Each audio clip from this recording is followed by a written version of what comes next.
Hello internets. We've got a 5th generation 4Runner sitting on 34-inch mud terrain tires. I wanted to show you guys this build and what we did to make it work, because this 4Runner is rocking 34s with no body mount chop and no rubbing whatsoever. It drives great. We've got a good alignment. Everything on it's perfect. No compromises. So I just wanted to go through what we did, our recipe for success with this. So we started out with, of course, we did a quick little viper cut on the bumper, pretty aggressive.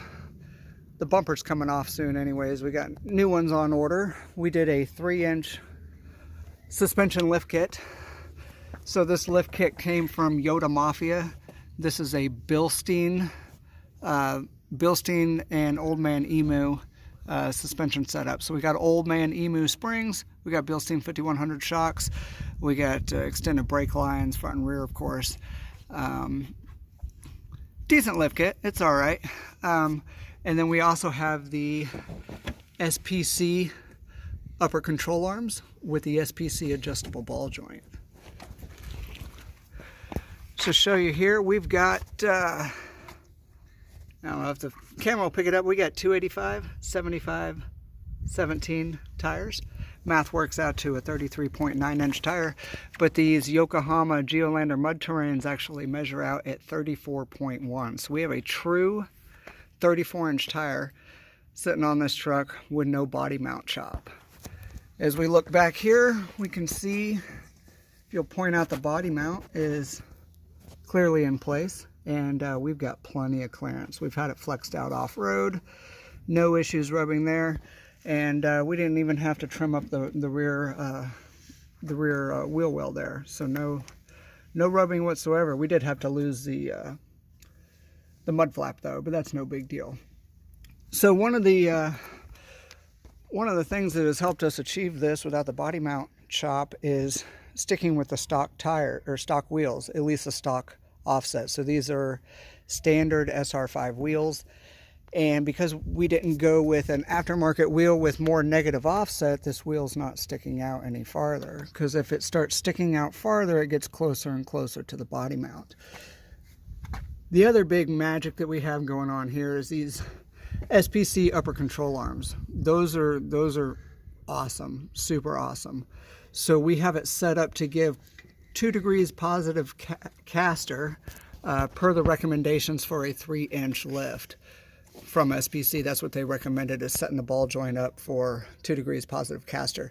And then when we loosen this nut, this ball joint is slotted, so you can change camber. You can make positive or negative camber. It's set up for max positive camber, and we'll show you why we did that on the other side, because the wheels are turned the other way.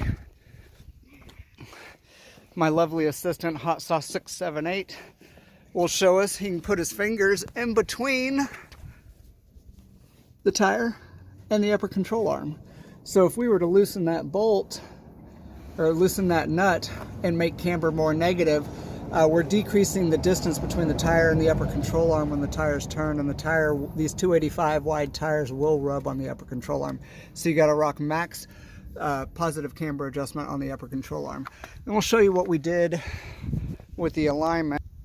Okay, we're underneath the truck now, and we can see what our awesome alignment tech did. Shout out to Josh at Firestone. He's an alignment madman. So these are the lower control arm eccentrics, and we have a rear eccentric and we have a front eccentric over there. So this rear eccentric is maxed out. We have it set for maximum out. So that pushes the ball joint out, which decreases camber, which helps offset that positive camber that we got off of the upper control arm.